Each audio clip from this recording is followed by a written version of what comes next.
My roommate calls my boyfriend our boyfriend.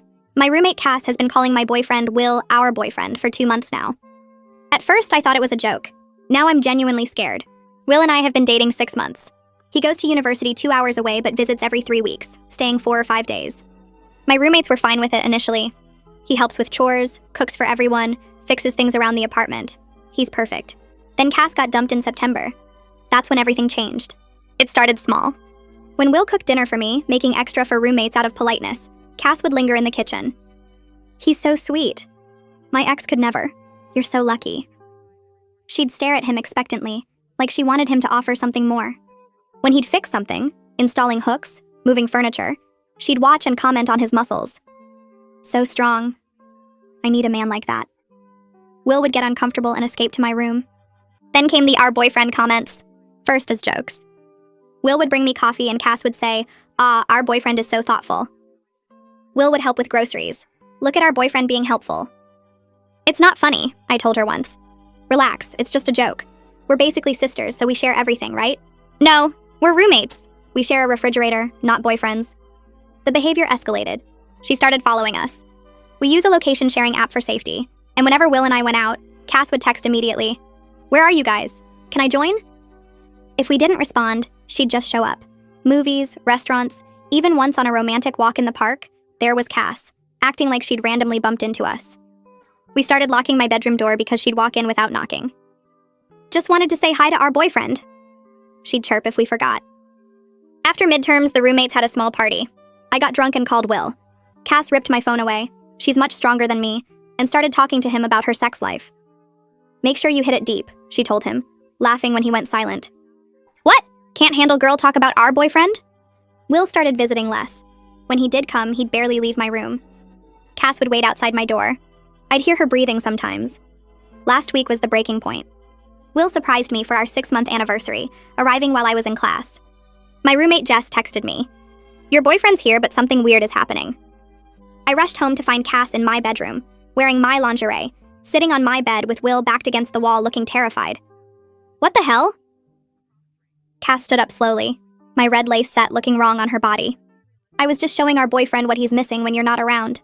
Get out, get out. She smiled. It's my apartment too, and he didn't seem to mind. Did you, Will? I told you to leave me alone, Will said, voice shaking. I was waiting for Kristen and you just came in wearing that. You didn't lock the door. That's basically an invitation. I called our landlord that night, but Cass is on the lease. I can't force her out. I went to campus security, but they said without physical threats, it's a roommate disagreement. 2 days ago, Will told me he couldn't visit anymore. I'm sorry, but she scares me. Last time she had your underwear on. What's next? I understood, but it hurt. Cass was destroying my relationship. Yesterday, I came home to find Cass in my room again, on my laptop. She'd found photos of Will and me, intimate ones we'd taken together. Nothing explicit, but private, personal. Get away from my computer. Our boyfriend looks good in these. I made copies for myself. Hope you don't mind. That's illegal. I'm calling the police. With what proof? They're on my phone now. Could have gotten them anywhere. Maybe Will sent them to me directly. Maybe we have our own thing going. He would never... Who would people believe? The crazy, jealous girlfriend?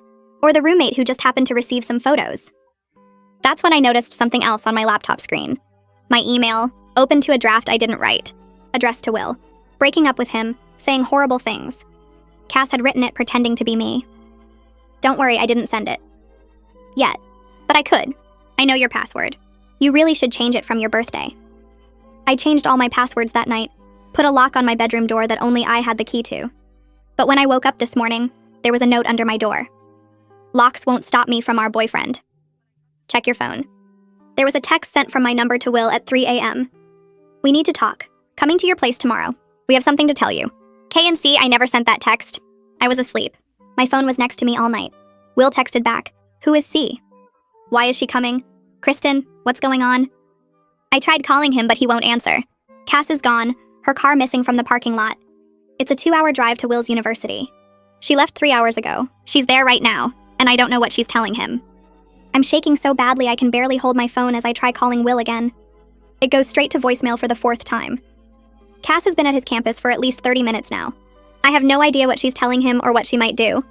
My hands keep slipping on the screen as I try to dial again. The apartment feels too small suddenly, like the walls are closing in. I pace from the kitchen to the living room and back, checking the location app every few seconds.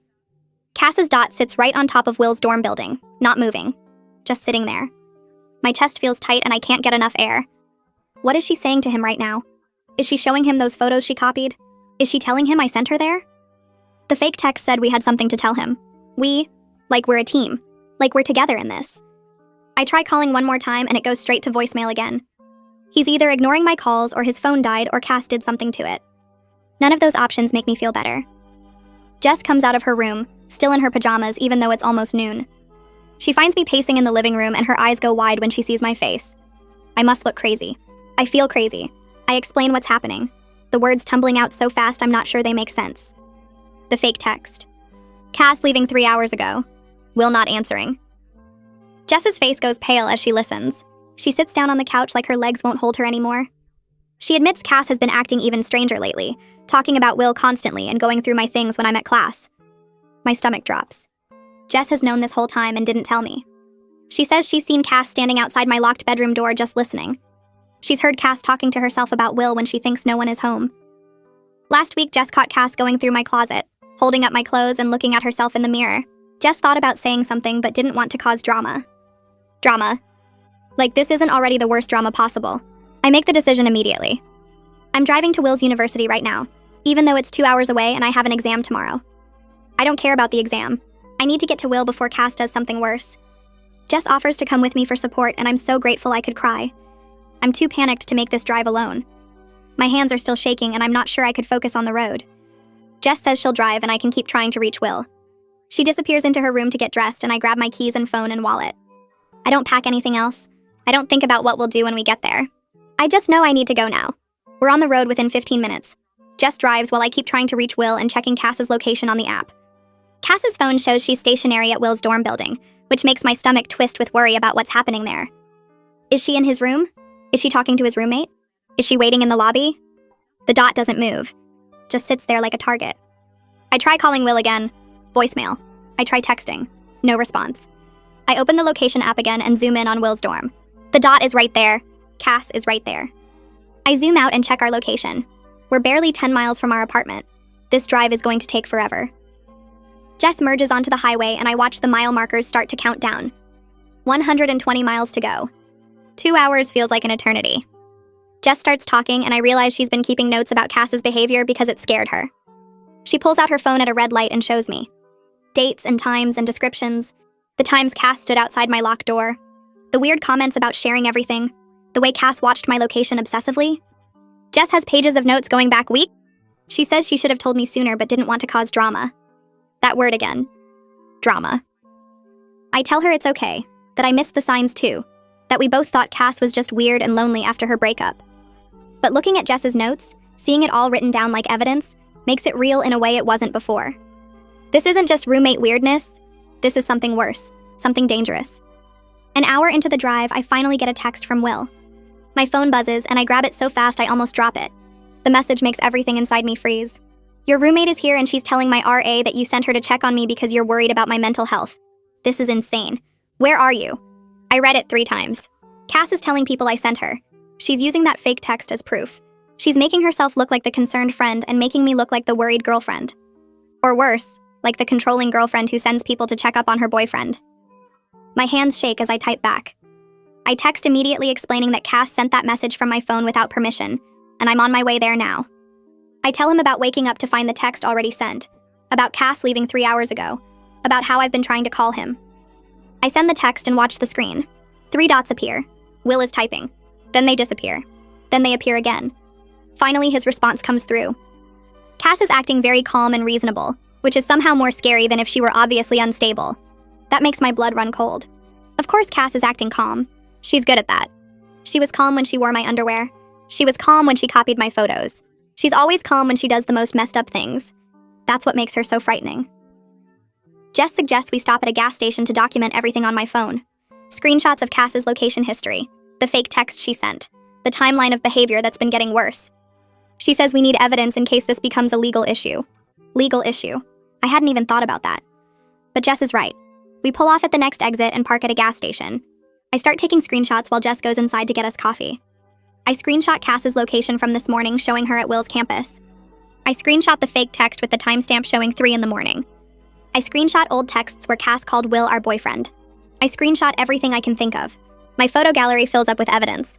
When Jess comes back with coffee, she helps me organize it into a folder. We label it with today's date, just in case. We arrive at Will's campus just as the sun is setting.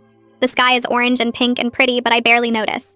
My hands are shaking again as we park outside his dorm.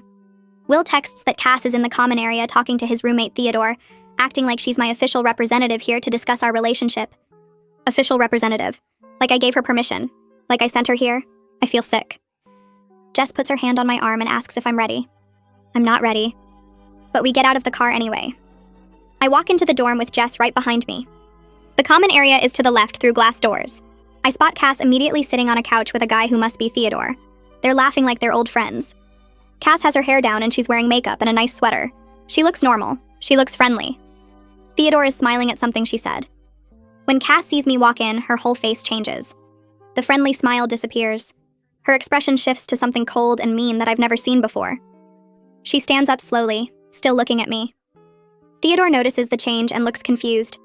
Cass's eyes are hard and her mouth is set in a thin line. She doesn't look scared or caught. She looks angry that I showed up. Her voice gets loud and carries across the room. Several students sitting at tables with their laptops look up from their screens. She stands slowly and her smile is different now, sharper. I'm so glad you finally made it, Kristen. We need to have an honest conversation with Will, don't we?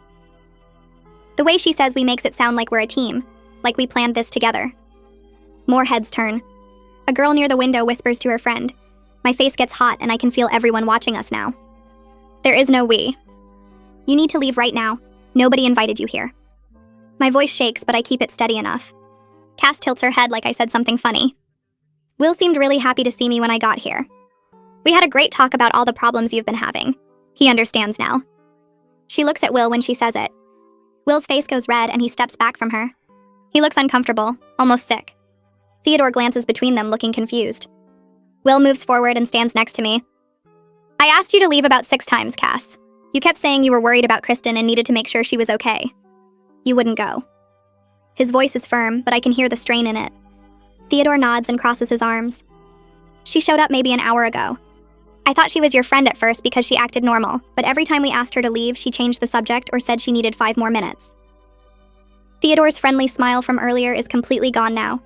He's looking at Cass differently, more carefully. Jess pulls her phone out and holds it up so Theodore can see the screen. She swipes through screenshots while she talks. Cass has been following them for months. She uses their location app to show up wherever they go. She goes into Kristen's room without permission. She sent a fake text from Kristen's phone at 3 in the morning. Jess keeps swiping and shows him more. Photos of the weird texts. The timeline of Cass showing up at restaurants and movies. Theodore's eyes get wider as he scrolls through the evidence. His whole body language shifts. He steps away from Cass slightly and looks at her like he's seeing someone completely different. Cass's calm face cracks. Her jaw gets tight and her eyes narrow. Everyone is making this into such a huge deal. I just wanted Will to know how much Kristen complains about him when he's not around. She's always saying she wishes he went to the school here instead of 2 hours away. She thinks you're clingy. She looks right at Will when she says it. She actually sent me here to break up with you because she's too scared to do it herself. Her voice gets louder and sharper with each word. Will's face goes pale. I grab my phone and pull up my email. My hands are shaking so much it takes me 3 tries to find the right folder. I turn the screen toward Will. Look at this. Cass wrote this on my laptop pretending to be me. I never wrote any of this. The draft email is still there with all those horrible things about Will, things I would never say. Will takes my phone and reads it. His expression changes from hurt to confused to angry in about 10 seconds. He looks up at Cass. You wrote this? You actually sat at her computer and wrote a fake breakup email? His voice is different now, harder. Theodore reads over his shoulder and his mouth drops open. Someone must have called the residential advisor because she comes through the glass doors looking serious. She's a tall woman with dark hair pulled back and she's wearing a staff badge. What's going on here? I got a report of a disturbance. I start to explain, but my words come out jumbled. Jess jumps in and shows the RA her phone with all the screenshots. Will shows her the fake email. Theodore confirms that Cass refused to leave when asked multiple times. The RA's face gets stern as she listens. She turns to Cass. You need to leave this building immediately. You're not a student here and you're clearly unwelcome. Cass crosses her arms.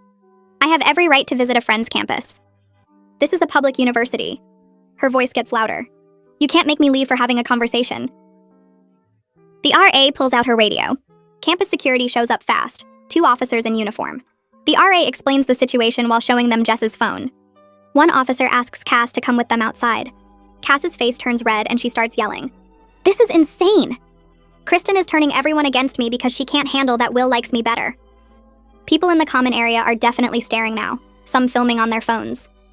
You're all going to regret this! Every single one of you! She points at me as the security guard guides her toward the door. She jerks her arm away from him but walks toward the exit. You ruined everything, Kristen. Everything. Her voice echoes through the common area as she pushes through the glass doors. We all follow outside and watch her storm across the parking lot to her car. The security guard follows at a distance to make sure she actually leaves.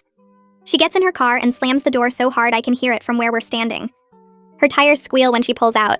The security guard comes back and takes statements from all of us. He writes everything down in a small notebook. Will's hands shake while he talks. He describes how Cass showed up acting concerned and friendly, asking about his classes and his roommates. Then she started mentioning things she shouldn't know. His work schedule at the campus library, the name of his biology professor, what time he usually goes to the gym. She knew my whole routine, things Kristen never told her because we barely talk about that stuff. She must have been reading our messages. His voice breaks a little. The security guard writes faster. We finally go back inside and up to Will's room. Theodore says he's going to give us privacy and heads to the library. Will sits on his bed and puts his head in his hands. He's shaking all over. I sit next to him and he leans against me. She sat right there on the couch and told me she was worried about you. That you'd been crying a lot and talking about breaking up with me. She said you sent her to check on me because you were too upset to come yourself. He looks up at me. I almost believed her at first. She sounded so genuine. Then she started talking about my schedule and I realized something was really wrong. She knew I had a chemistry lab on Tuesdays and Thursdays. She knew I eat lunch at the dining hall near the science building. How would she know that? His eyes are wet. My stomach drops. I pull out my phone and start going through my settings. I need to change every single password right now. Email, social media, everything. Will moves closer and helps me. We go through account after account. My email shows login history and my blood runs cold. There are logins from Cass's IP address going back 3 weeks. She's been reading my emails for almost a month. Every message I sent to Will. Every conversation with my sister. Every private thing I wrote to Jess complaining about the situation. Will finds more evidence in my cloud storage. Cass logged in there too and looked through my photos. The private ones. The ones just for me and Will. She's been in everything, I say. My voice sounds far away. I pull up my email app and scroll through the login history. There are access points from locations I've never been, at times when I was in class or asleep. Cass has been reading everything for weeks. Will opens my photo storage and we find the same pattern. She looked through my private pictures over and over, downloading copies to her own device. My hands shake so badly I almost drop my phone. Will takes it from me and keeps checking. We go through my social media accounts and find she's been logged in there too, reading my private messages with friends and family. She knows everything about my life, every conversation, every plan, every private thought I shared with people I trusted. Theodore comes back from the library and knocks on the door. Will lets him in, and Theodore looks at both of us sitting on the bed surrounded by phones and laptops. We show him what we found, and his face gets serious. He pulls out his own phone and starts taking pictures of the login histories and access records. He says we need to document everything before Cass has a chance to cover her tracks or delete evidence. Jess texts asking if we're okay, and I tell her what we discovered. She responds immediately that she's been feeling watched lately too, like someone was going through her things when she wasn't home. She says she's going to check her own accounts now. Will finds a document in my cloud storage that I didn't create. It's a detailed list about him with his class schedule written out by day and time. His work shifts at the campus library, the names of his friends and roommates, places he goes regularly like the gym and dining hall, his favorite coffee shop and what he usually orders. The document has dates going back almost 2 months, right after Cass got dumped. She's been building a file on him this whole time, learning his patterns and routines like she was planning something. Theodore reads over Will's shoulder and says, "This is serious stalking behavior, not just a roommate being weird or jealous." He suggests we go to campus police right away because this level of surveillance and planning is dangerous. It's almost midnight, but I'm too scared to wait until morning. What if Cass comes back here tonight? What if she does something worse now that she knows we're on to her? Theodore says we can crash in the common area on the couches if we want to stay on campus where there are people around and security. Will agrees immediately, and Jess texts that she's staying at her girlfriend's place tonight because she doesn't feel safe at the apartment alone. We gather our phones and laptops with all the evidence we found. Theodore leads us downstairs to the common area where a few other students are studying late. The space feels safer with other people around, and a security guard who walks through every hour. Will and I sit together on one couch while Jess takes the other one. Theodore brings us blankets from his room and bottles of water. Nobody can sleep. We keep checking our phones and looking at the evidence we collected. Will finally starts talking about how scared he's been since the lingerie incident. He says he didn't want to make me choose between him and my living situation because he knew I couldn't afford to break my lease or move out suddenly. He's been having trouble sleeping and focusing on his classes because he keeps thinking about Cass showing up at his door or following him around campus. He feels guilty for not being more direct about how frightened he was, but he didn't want me to think he was overreacting or being dramatic. I tell him he wasn't overreacting at all, and I should have taken the situation more seriously from the start. We talk for hours about all the warning signs we both ignored or explained away. The breathing outside my door, the constant location checking, the way Cass inserted herself into every part of our relationship, how she always knew where we were and what we were doing. Will says he started avoiding visiting me not because he didn't want to see me, but because he was genuinely afraid of what Cass might do next. Theodore falls asleep in a chair nearby, but Will and I stay awake watching the sun come up through the windows. Morning light fills the common area and other students start moving around, heading to early classes or the dining hall. I feel exhausted but wired with anxiety about what comes next. I pull out my phone and call my older sister Heidi, because I need advice from someone outside this mess who can think clearly. She answers on the second ring, sounding worried because I never call this early. I explain everything that happened yesterday and last night, about Cass driving here uninvited and the evidence we found of her stalking behavior. Heidi listens without interrupting, and when I finish, she's quiet for a moment. Then she says this behavior pattern matches stalking cases she's read about in her psychology grad program. She explains that stalkers often escalate when their target tries to establish boundaries or pull away. The surveillance and information gathering are signs of obsessive behavior that typically gets worse without intervention. She asks if I've contacted police yet, and I tell her we're planning to go this morning. Heidi says she's driving down right now and she'll be here in a few hours. She wants to review everything with us and help figure out the next steps. She tells me not to go back to the apartment alone and to stay somewhere public with other people around until she gets here. I feel relief hearing her voice and knowing she's coming to help. Will wakes up Jess and we all get coffee from the campus cafe. We sit at a table near the windows where we can see people walking by outside. Theodore joins us and we go through all the evidence again, making sure we have screenshots and documentation of everything. Heidi arrives around noon looking tired from the drive but focused. She hugs me tight and then sits down with us at the table. We show her everything we found on my accounts and the detailed file Cass made about Will. Heidi pulls out a notebook and starts writing down dates and details, organizing the information into a timeline. She explains that stalking cases require clear documentation of escalating behavior over time. One incident might seem minor, but a pattern shows intent and obsession. She points out how Cass's actions have gotten progressively more invasive and bold, from comments to following us to breaking into my accounts and showing up uninvited at Will's campus. Heidi says the fact that Cass created a detailed surveillance file on Will demonstrates planning and premeditation, which courts take seriously. She suggests we go to campus police this afternoon and file a formal report. She'll come with us and help make sure we include all the important details. Will looks nervous but agrees. Theodore says he'll come too as a witness since he saw Cass refuse to leave yesterday and heard her making threats. We walk across campus to the police department in the administration building. Officer Flynn O'Brien meets with us in a small interview room. He's younger than I expected, maybe in his 30s, with a calm, professional manner that makes me feel slightly less anxious. I start explaining the situation from the beginning while Heidi takes notes to make sure I don't forget anything important. Officer O'Brien listens carefully and asks questions about specific dates and times. He has me show him the login histories and the surveillance document Cass created. His expression gets more serious as he reviews the evidence on my phone. Theodore describes what happened yesterday when Cass showed up and refused to leave despite being asked multiple times. Will explains how frightened he's been and how Cass's behavior has affected his ability to function normally. Officer O'Brien writes everything down in a detailed report. When we finish, he explains that while one incident might not be enough for criminal charges, the documented pattern of behavior over 2 months could support a restraining order. He says stalking cases are hard to prosecute, but the evidence we have is strong, especially the digital footprint showing unauthorized access to my accounts and the surveillance file. He emphasizes that we need to document every interaction with Cass from now on, save every text, email, and message. Keep a log of when and where she shows up. Take photos or videos if possible.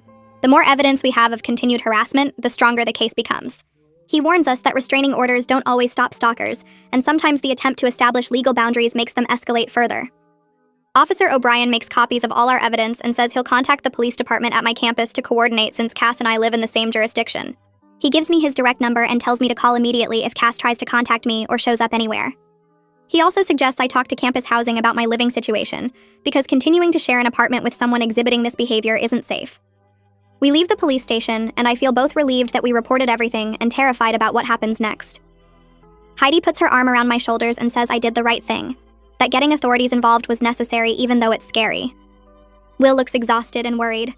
I realize I have to go back to my apartment eventually because I have classes tomorrow and all my things are there.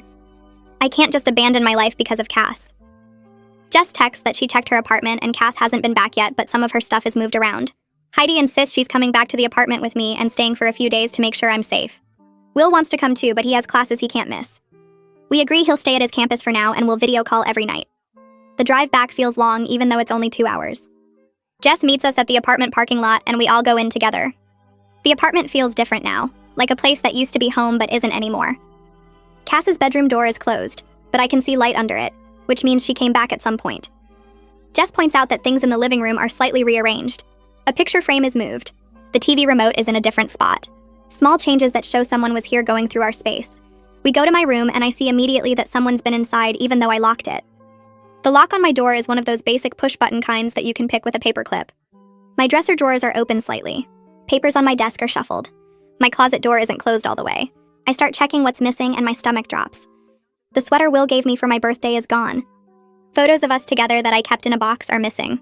My journal where I wrote about our relationship and private thoughts is nowhere to be found.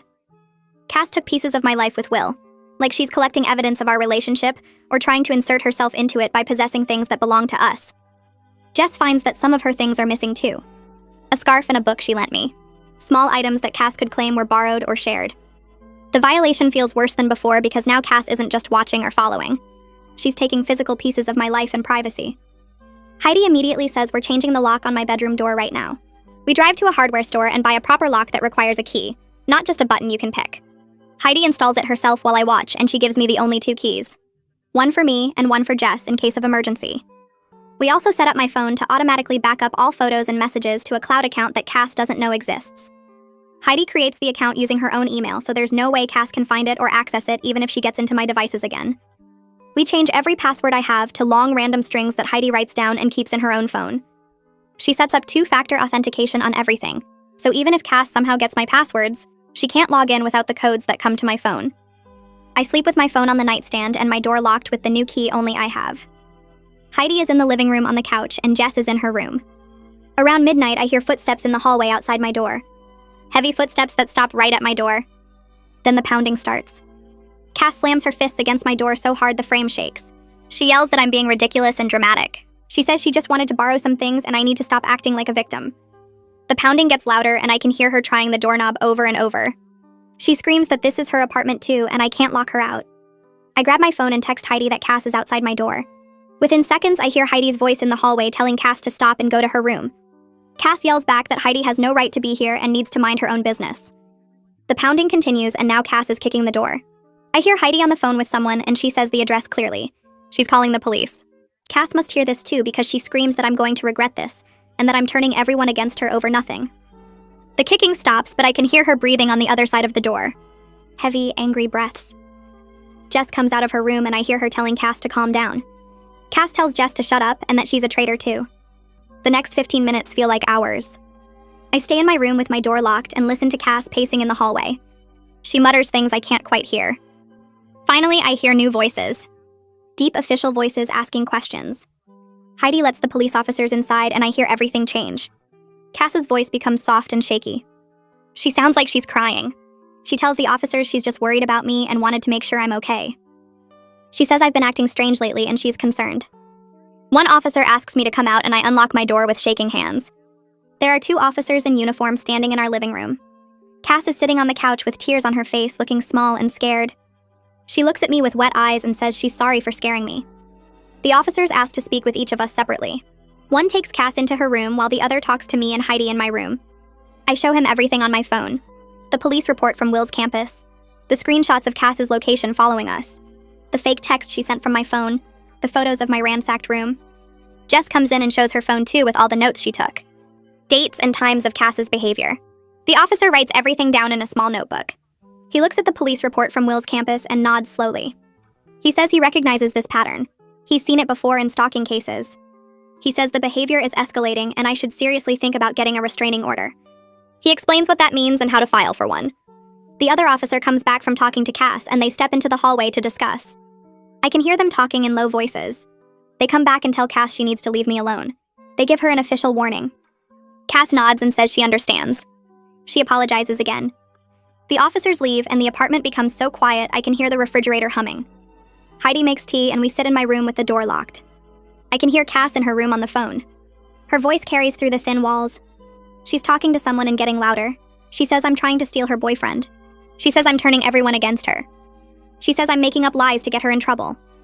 Her voice gets higher and more upset. She says Will loves her and I'm just jealous. I look at Heidi and she shakes her head. We don't sleep much that night. The next morning, I have an appointment with a campus counselor that Heidi set up for me. Her name is Violet Shin, and she works in the Student Health Center in an office with soft lighting and comfortable chairs. I tell her everything that's happened and she listens without interrupting. When I finish, she says what Cass is doing is serious. She uses words like obsessive attachment and erotomania. She explains that some people develop intense fixations on others who are unavailable. She says it's not about love, but about control and fantasy. She says stalkers often believe their target secretly wants them despite clear rejection. Violet helps me make a safety plan. She writes everything down on a printed form. She says I should vary my routes to class, so Cass can't predict where I'll be. She gives me a list of campus security phone numbers and emergency contacts. She says I should tell my professors what's happening so they're aware. She helps me identify safe people I can contact in different campus buildings if I need help. She emphasizes that stalking usually gets worse when victims try to set boundaries. She says Cass might escalate further now that police are involved. This scares me, but Violet says it's important to be prepared. She schedules weekly appointments with me and gives me her emergency contact information. She says I can call anytime if I feel unsafe. After meeting with Violet, I go to the legal aid office on campus. A woman named Michaela Harden meets with me in a small conference room. She's a lawyer who offers free help to students dealing with harassment. I show her all my documentation, and she goes through everything carefully. She takes notes and asks specific questions about dates and times. She says I have a strong case for a civil restraining order. She explains the process will take several weeks. First, we file for a temporary order. Then there's a court hearing where a judge decides if it becomes permanent. Michaela explains that a restraining order won't force Cass out of our apartment right away. The lease makes that complicated. But the order will legally prohibit Cass from contacting me or coming near me. She warns me that many stalkers violate restraining orders. She says I need to keep documenting everything and report every violation. She says each violation can result in criminal charges. Michaela helps me fill out the paperwork right there. She explains every section and makes sure I include all the important details. She says we'll file this tomorrow and Cass will be served with the temporary order within a few days. That evening, Jess comes to my room and closes the door. She looks tired and scared. She says she can't live here anymore. She's breaking her lease early and moving in with her girlfriend off campus. She feels guilty leaving me, but she doesn't feel safe with Cass here. I tell her I understand completely. I'm actually relieved she's getting out. She shouldn't have to deal with this. Jess says she'll still be around and we can meet for coffee anytime. She promises to testify if I need her for the restraining order hearing. She starts packing that night. 3 days later, I'm in class when my phone buzzes. It's a text from Michaela saying Cass has been served with the temporary restraining order. My stomach drops. I know Cass is going to be furious. The court date for the permanent order is set for 2 weeks from now. 2 weeks where I have to face Cass in court and explain everything in front of a judge. 2 weeks of waiting and worrying about what Cass might do next. I leave class early and go back to my apartment. Jess is already gone. Her room is empty. It's just me and Cass now in this apartment, and Cass legally can't come near me, but we share walls and a kitchen. I lock myself in my room and try to study, but I can't focus. I keep thinking about the court date and having to see Cass there, having to tell a judge about the lingerie incident and the stalking and everything else. My phone buzzes again. It's Will asking if I'm okay. I tell him about the restraining order and he says he's proud of me. He wishes he could be here, but he has exams he can't miss. We video call that night and just seeing his face makes me feel a little better. But I'm still scared. 2 weeks feels like forever. The next day, I wake up to notifications flooding my phone. My stomach drops when I open social media and see Cass has posted 3 times since last night. Nothing direct, just vague messages about fake friends and people who betray you when you need them most. She writes about how some people can't handle the truth and turn everyone against you instead of looking at their own problems. She posts a quote about loyalty and how real friends stick together through everything. Everyone who knows us will understand exactly who she's talking about. My hands shake as I scroll through the comments and see people asking if she's okay, offering support, telling her they're here for her. She's already started building her version of events where she's the victim. I put my phone down and try to focus on getting ready for class, but my mind keeps spinning. Cass is telling people her story right now, twisting everything to make herself look like the wronged party. I wonder how many people will believe her before they hear my side. By lunchtime, 3 different people have reached out asking what's going on with me and Cass. One girl from my biology class sends a long text saying Cass told her I got jealous and controlling about her friendship with Will. Another acquaintance messages asking if it's true that I'm trying to get Cass kicked out over nothing. Someone else heard I filed false reports to get attention. I feel sick reading these messages because Cass has been busy spreading her lies and some people are buying it completely. I spend an hour writing responses, explaining the real situation with evidence and screenshots. Some people apologize immediately when they see proof of what actually happened. Others go quiet and don't respond at all, which makes me wonder if they believe Cass more than me. My close friends rally around me after I show them everything, and that helps. But I still feel isolated knowing there are people out there who think I'm the crazy one. Jess texts me that Cass has been posting in group chats too, playing the victim and making it sound like I overreacted to harmless jokes. The frustration builds in my chest because no matter what evidence I show, some people will always believe Cass's version. That night, Will calls me and his voice sounds different. Strained and tight in a way I haven't heard before. He tells me he had a panic attack during his economics lecture today because someone walked past who looked like Cass from behind. He couldn't breathe and had to leave the classroom, and now his professor thinks he's flaking on important material. His grades are dropping because he can't focus on studying when he's constantly worried about Cass showing up again. We talk for 2 hours, and I try to reassure him that the restraining order will help, that she can't come near him legally now, but I can hear the fear in his voice that won't go away. He says he checks the parking lot before leaving his dorm and walks different routes to class each day. He's barely sleeping because he keeps thinking he hears someone outside his door. The distance between us feels harder now, like we're both drowning separately instead of holding each other up. I hate what Cass has done to him, to us, to our relationship that was good and healthy before she decided Will belonged to her too. We promise to talk every night and stay strong, but after we hang up, I cry because I don't know how much more stress our relationship can take. 1 week before the court date, I come home from my afternoon class and immediately notice something wrong. My bedroom door is open, not just unlocked but actually open, and I know I locked it this morning with my key. My heart starts racing as I step inside and see my room has been completely torn apart.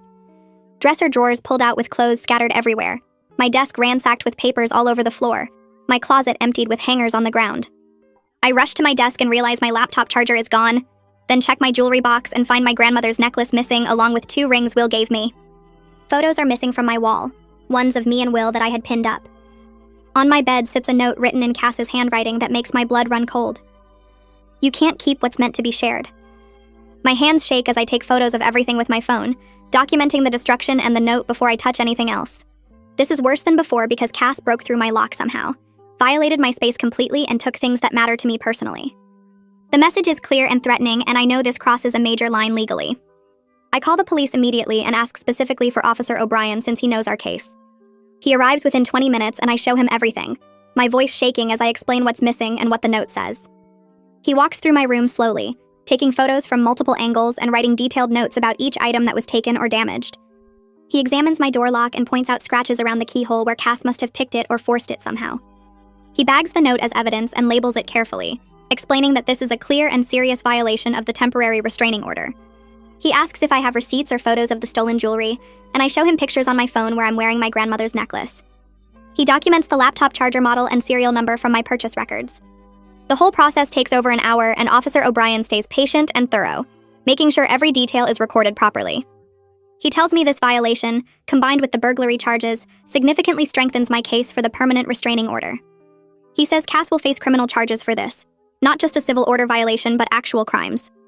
Officer O'Brien stays at my apartment and we wait for Cass to return. He positions himself in the living room where he can see the front door clearly. Around 6:30 that evening, I hear keys in the lock and my whole body tenses. Cass walks in carrying shopping bags and her face goes from casual to shocked when she sees Officer O'Brien standing there. He identifies himself and tells her she's under arrest for violating the restraining order and for burglary. Cass's eyes go wide and she starts backing toward the door, but Officer O'Brien moves quickly and professionally. He asks her to turn around and put her hands behind her back. That's when Cass loses it completely and starts screaming at me. She yells that I ruined her life, that I'm a selfish, horrible person who can't share anything, that Will would have chosen her if I hadn't poisoned everyone against her. She screams that she'll never forgive me, that I destroyed everything, that this is all my fault. Officer O'Brien handcuffs her while she's shouting and she's crying now too, mascara running down her face as he reads her rights. Other officers arrive to assist and they search Cass's room with her permission, finding my laptop charger and some of the photos she took from my wall. They bag everything as evidence while Cass keeps crying and yelling about how unfair this is. Watching her get let out in handcuffs should feel like relief. But instead, I just feel exhausted and sad that it came to this. The next day, I get a call from Michaela telling me Cass posted bail already. My stomach sinks because I hoped she'd stay in jail at least until the court hearing, but apparently her parents paid to get her out. Michaela explains that the judge modified the restraining order, though, adding specific terms that prohibit Cass from returning to our apartment at all. Cass can't come back to get her things without police supervision, and she has to arrange that through proper legal channels. Michaela says this is actually good for me because it means I won't have to see Cass around the apartment anymore, at least not without officers present. She warns me that Cass might try to retaliate in other ways since she's out on bail, so I need to stay alert and keep documenting everything. I feel some relief knowing Cass legally cannot come back here freely, but I'm also anxious about what she might do next. People who violate restraining orders once often do it again, and Cass has already shown she doesn't care about legal consequences when she wants something. I meet with Roger Bartlett, my landlord, at his office the next morning to discuss my options. He's a middle-aged man with kind eyes who listens carefully as I explain everything that's happened. I show him the police reports, the restraining order paperwork, and photos of my ransacked room. He shakes his head and says he had no idea the situation had gotten this serious.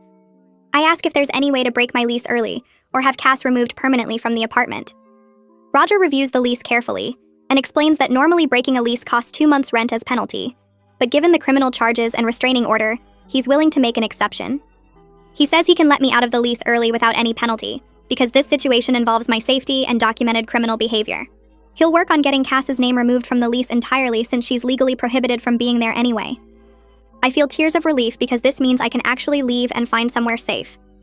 Roger is sympathetic and understanding, saying he has a daughter in college and would want someone to help her if she was in this situation.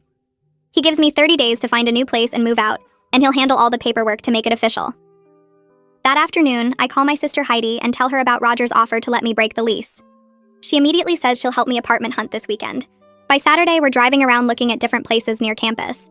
Most are too expensive for me to afford alone since I was splitting rent 3 ways before. Heidi finds a small studio apartment just 15 minutes from campus that's available immediately. It's tiny, just 1 room with a bathroom and kitchenette, but it has good locks, and the building requires keycard access. The rent is almost double what I was paying before, and I start to panic about how I'll afford it. Heidi calls our parents right there and explains the situation. Within an hour, my mom calls back and says they'll help cover the rent difference each month because my safety is more important than money.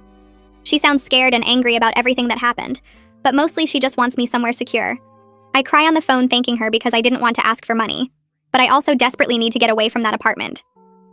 We put down a deposit that same day, and the landlord says I can move in next weekend. Having a concrete plan and a safe place to go makes me feel like I can finally breathe again. The court hearing for the permanent restraining order happens 2 weeks after I filed, exactly on schedule. I wake up that morning feeling sick with nerves because I have to testify about everything in front of a judge.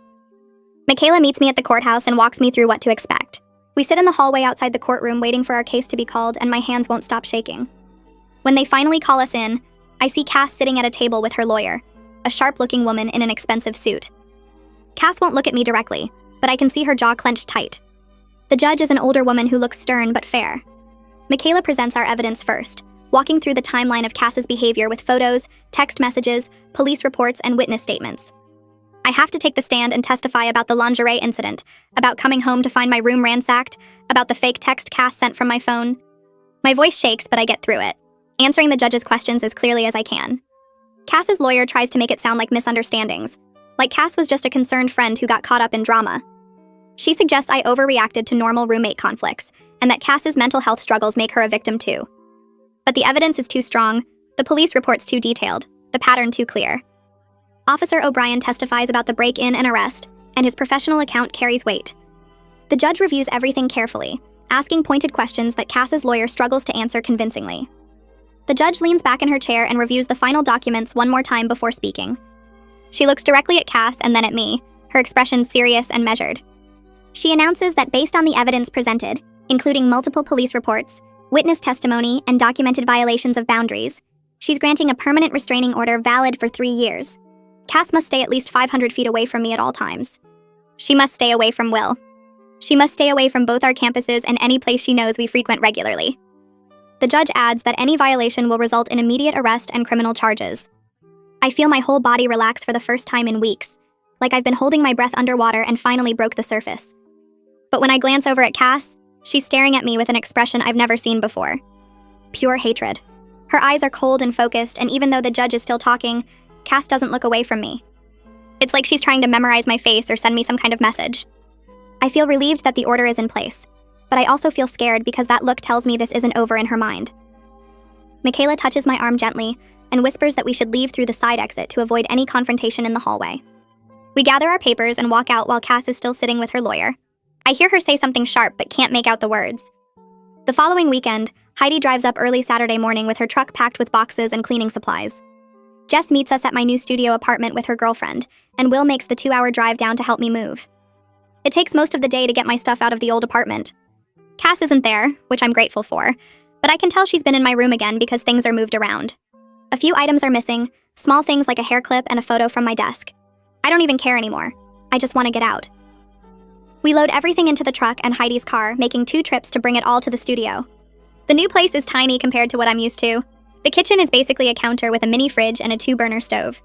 The bathroom is so small I can touch both walls at once, but it has good locks on the door and windows. The building requires a key card to get in. The landlord installed a deadbolt and a chain lock at my request. When we finish unpacking the last box and setting up my bed, I sit down on the floor and just breathe. Will sits next to me and puts his arm around my shoulders. This is the first time in months that I feel like I can actually breathe deeply without worrying about who might walk through my door. Having my own space with locks only I control feels like the first real safety I've had since this whole thing started. Jess orders pizza for everyone and we eat sitting on the floor because I don't have furniture yet. Heidi promises to help me find some cheap stuff at thrift stores next weekend. For now, I have a bed, my clothes, and my privacy. That's enough. The first month in the new apartment is mostly peaceful, but Cass violates the restraining order twice. The first time happens during my Tuesday morning class. I'm walking across campus to the science building when I see her standing near the bike racks about 40 feet away. She's just standing there, watching me. I freeze for a second, then pull out my phone and take a photo of her. She sees me do it and walks away quickly, but I report it to campus police immediately. Officer O'Brien takes my statement and confirms that 40 feet is definitely within the 500-foot boundary. He says he'll file a report and contact Cass's probation officer. The second violation happens 2 weeks later through social media. I get a friend request from an account I don't recognize, and when I click on the profile, it's clearly fake. The account was created 3 days ago and has no posts, but the profile picture is a photo of Will that I know Cass took from my laptop. The account sends me a message that just says, "Thinking of you both." I screenshot everything before blocking the account and send it all to Officer O'Brien. He forwards it to Cass's lawyer with a warning that continued violations could result in jail time instead of just probation. Michaela tells me that judges take restraining order violations seriously, especially when there's a clear pattern. Each violation I document makes the case stronger if we need to go back to court. Will and I start doing video calls 3 or 4 times a week now that he's too nervous to visit my new place. He worries that Cass is watching my apartment and will follow him if he comes to see me. I understand his fear because I have the same worries, but the distance is hard. We used to spend whole weekends together, and now we're back to just seeing each other through a screen. Our calls are different from they used to be, though. We talk about real things now, about how scared we both are and what we need from each other. Will admits that Cass showing up at his dorm was the most frightened he's ever been, and he's still having trouble sleeping sometimes. I tell him about the therapy sessions I'm doing and how Violet is helping me process everything. We make plans for what we'll do when things feel safer, places we want to visit together, normal couple stuff we couldn't focus on before. The distance is frustrating, but we're communicating better than we ever did when he was visiting regularly. We're being honest about our fears instead of trying to act like everything is fine. That honesty makes me feel closer to him even though we're 2 hours apart. I continue seeing Violet every week for therapy sessions focused on processing the trauma of being stalked. She has me work through exercises about recognizing that what happened wasn't my fault, that I couldn't have predicted how far Cass would escalate her behavior. I keep blaming myself for not setting boundaries sooner, for not taking the early warning signs seriously, for being too nice and letting Cass think we were closer than we were. Violet explains that stalkers are skilled at testing boundaries gradually, at making their victims doubt their own perceptions. She says the guilt I feel is normal, but misplaced. I couldn't have known that a roommate saying "our boyfriend" as a joke would turn into breaking into my room and stealing my identity. The anger is harder to work through than the guilt. I'm furious at Cass for taking something good in my life and twisting it into fear. I'm angry that she made Will scared to visit me. I'm angry that she invaded my privacy so completely, reading my messages and emails and going through my personal photos. Violet helps me understand that anger is healthy and appropriate, that I have every right to be angry about what was done to me. She teaches me ways to process the anger without letting it consume me or make me feel powerless. The sessions are exhausting but helpful. I leave each one feeling a little bit lighter, a little bit more in control of my own story. 3 months after the restraining order is granted, I get a call from Michaela with news about Cass's criminal case. The charges for violating the restraining order and the burglary of my room have been resolved through a plea deal. Cass accepted an agreement where she gets probation instead of jail time, but the conditions are strict. She has to attend mandatory mental health treatment twice a week with a therapist who specializes in obsessive behaviors. She has to meet with her probation officer every 2 weeks and prove she's complying with treatment. Most importantly, she agreed to transfer to a different university next semester. Michaela explains that the prosecutor pushed for the transfer requirement because having Cass on the same campus as me would make it too easy for her to violate the restraining order again, even accidentally. The plea deal means I don't have to testify in a criminal trial, which is a relief because I was dreading having to face Cass in court again. Michaela warns me that plea deals don't mean the person has accepted responsibility or changed their thinking. Cass might have agreed to these terms just to avoid jail, not because she understands what she did wrong. I need to stay vigilant and keep documenting anything suspicious. The restraining order is still in effect regardless of the plea deal, and any violation still has serious consequences. Knowing that Cass will be on a different campus starting next semester brings relief so huge I almost cry when Michaela tells me. I won't have to worry about running into her between classes or seeing her at campus events. I won't have to check over my shoulder constantly or take different routes to avoid places she might be. Violet warns me in our next therapy session that stalking victims often experience something called hypervigilance, even after the threat is gone. She explains that my brain has been in constant alert mode for months, always scanning for danger, always preparing for the next violation or confrontation. That pattern doesn't just switch off immediately when the threat is removed. I notice she's right. I still check over my shoulder multiple times when I'm walking to class. I still feel my heart rate spike when I see someone with the same build or hair color as Cass. Last week, I saw a girl wearing a jacket similar to one Cass used to wear, and I had a full panic response before I realized it wasn't her. My body is still reacting like I'm in danger, even though logically I know Cass will be hours away soon. Violet says this is normal and will fade with time and continued therapy. She teaches me grounding techniques to use when I feel the panic starting, ways to remind myself that I'm safe now and the threat has passed. We'll finally feel safe enough to visit my new apartment for a weekend in early spring. It's the first time we've been together in person without fear or tension hanging over us in months. We don't do anything special. We cook breakfast together in my tiny kitchen and watch movies on my laptop. We take a walk around my neighborhood without worrying about someone following us or showing up uninvited. We talk about his graduate school applications and my plans for next semester. We talk about visiting his family over summer break and maybe taking a short trip somewhere neither of us has been before. Normal couple conversations about a future that feels possible again. Being physically close to him without the constant anxiety is strange at first. I realize how much tension I'd been carrying, how much I'd been bracing myself for something bad to happen every time we were together. Will admits he feels the same way, that he's been waiting for Cass to appear around every corner. But she doesn't appear. Nobody bangs on my door or sends weird messages. We spend the weekend reconnecting and remembering why we work as a couple. When Will leaves Sunday evening, I feel sad but not scared. We have plans for him to visit again in 2 weeks. We're building something real again without Cass's shadow over everything. Jess and I meet for coffee regularly now, usually once a week at a place halfway between our apartments. She apologizes again for not speaking up sooner about Cass's behavior, for not warning me how serious it was getting. I tell her the same thing I've told her before, that I don't blame her. I missed the signs too.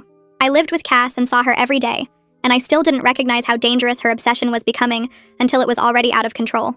Jess shares that she's been having some anxiety since everything happened, that she feels guilty for not protecting me better as a friend. I remind her that she did help. She documented Cass's behavior. She came with me to Will's campus. She testified at the restraining order hearing. She helped me move. Those actions mattered. We talk about how we both learned the same hard lesson, that you can't always tell who's going to become dangerous just by looking at them. Cass seemed normal at first, a little intense after her breakup, but not scary. The escalation was so gradual that we both normalized behaviors that should have alarmed us. We bond over our shared experience of surviving something frightening and coming out the other side. Jess is one of the few people who truly understands what those months were like, because she witnessed it firsthand. I join a campus support group for students who've experienced stalking or harassment. The group meets every other week in a private room at the counseling center. There are usually 6 or 7 people there, mostly women but a couple of men too. Hearing others' stories helps me feel less alone in what I went through. Several people share that their stalkers also seemed normal at first. One girl talks about an ex-boyfriend who seemed hurt but accepting when they broke up, then gradually started showing up everywhere she went. A guy describes a classmate who became obsessed after they worked on one group project together. The gradual escalation made them doubt their own perceptions. They wondered if they were overreacting or being paranoid. They tried to be nice and give the person the benefit of the doubt. Everyone in the group understands that specific guilt, that feeling of I should have known sooner, or I should have been more firm about boundaries earlier. The group facilitator reminds us that stalkers are skilled manipulators who test boundaries incrementally. They make their victims question reality and doubt their own instincts. Recognizing the patterns after the fact doesn't mean we failed to protect ourselves. It means we're learning and healing. Listening to others describe their experiences and recovery gives me hope that I'll eventually feel normal again. that the hypervigilance and fear will continue to fade until they're just memories instead of constant companions. I start turning in assignments on time again, checking them twice before submitting because I'm not distracted by wondering if Cass is reading my emails or following my location. My biology professor accepts my late lab reports without penalty after I explained the situation to her earlier in the semester, and I managed to pull my grade up from a C to a B by finals week. The chemistry midterm I thought I'd failed completely actually comes back with a passing score, and my advisor tells me I'm back on track for my degree requirements. I can sit in the library now without constantly watching the door or checking my phone every 5 minutes to see if Cass has somehow bypassed my new security settings. My hands don't shake when I open my laptop anymore, and I've stopped having nightmares about finding her in my room wearing my clothes or touching my things. Will surprises me 3 weeks before our anniversary by booking a hotel in a city neither of us has ever visited, somewhere 4 hours away where nobody knows us, and Cass definitely won't appear. We drive there on a Friday afternoon with the windows down and music playing, and for the first time in months, I feel like a normal college student on a normal trip with her boyfriend. The hotel room has a view of the downtown area, and we spend the evening walking around looking at shops and restaurants without me checking over my shoulder every few minutes. We eat dinner at a small Italian place where the waiter doesn't ask why I keep my phone face down on the table, or why I tense up when someone walks past our booth. That night in the hotel room, Will holds me, and we talk about how close we came to breaking up, how Cass almost succeeded in destroying what we built together. He tells me he's proud of how I handled everything, getting the restraining order and moving out and not giving up even when it felt impossible. I tell him I'm sorry he had to experience any of it, that he got pulled into my roommate's obsession and felt unsafe in his own dorm. We promise each other that we won't let fear control our decisions anymore, that we'll trust our relationship is strong enough to handle whatever comes next. I'm standing in line at the campus coffee shop when I overhear 2 girls talking about someone who got arrested for stalking last semester, and my stomach drops until I realize they're not talking about my situation. Later that week, Jess texts me that she heard through a mutual friend that Cass is going to therapy twice a week as part of her probation requirements and enrolled at a different university 3 hours away for the spring semester. The news makes me feel strange, like I should be happy she's getting help, but also worried that therapy won't fix whatever made her obsess over Will in the first place. I maintain all my security measures anyway, keeping my location sharing turned off except for a few trusted people, and checking my bedroom door lock every night before bed. Violet reminds me during our session that Cass's recovery isn't my responsibility, that I can hope she gets better while still protecting myself and maintaining firm boundaries. Heidi calls me on a Tuesday afternoon sounding excited and a little emotional, telling me she finished her psychology degree and got accepted into a specialized program for trauma therapy.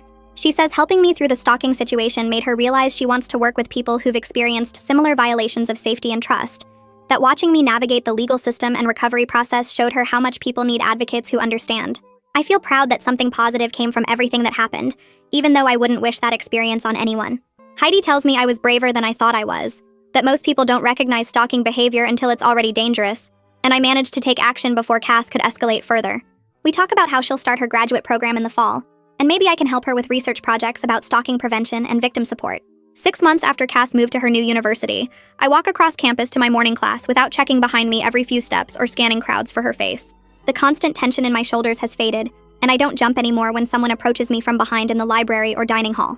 I still see Violet every other week because recovery isn't linear, and some days I still feel anxious in situations that remind me of when Cass was following me everywhere. But most days now I feel normal, like a regular student worried about regular things like exams and assignments, instead of wondering if my former roommate is watching my apartment or tracking my location. I can enjoy coffee with friends without positioning myself to see all the exits, and I don't feel the need to document every interaction in case I need evidence later. Will calls me with news that makes me actually scream with excitement in the middle of the student center. He got accepted to a graduate program at a university only 30 minutes from mine, which means he'll be moving closer next fall, and we can finally have regular dates without the 2-hour drive between us. We video call that night and talk about apartment hunting, and how strange it will be to see each other multiple times a week instead of once every few weeks. He tells me he's excited to build a future together that isn't defined by what happened with Cass, where we can just be a normal couple doing normal things. I tell him I want to cook dinner for him in my apartment without fear of someone breaking in, to go on walks without checking if we're being followed, to exist together without trauma hanging over everything we do.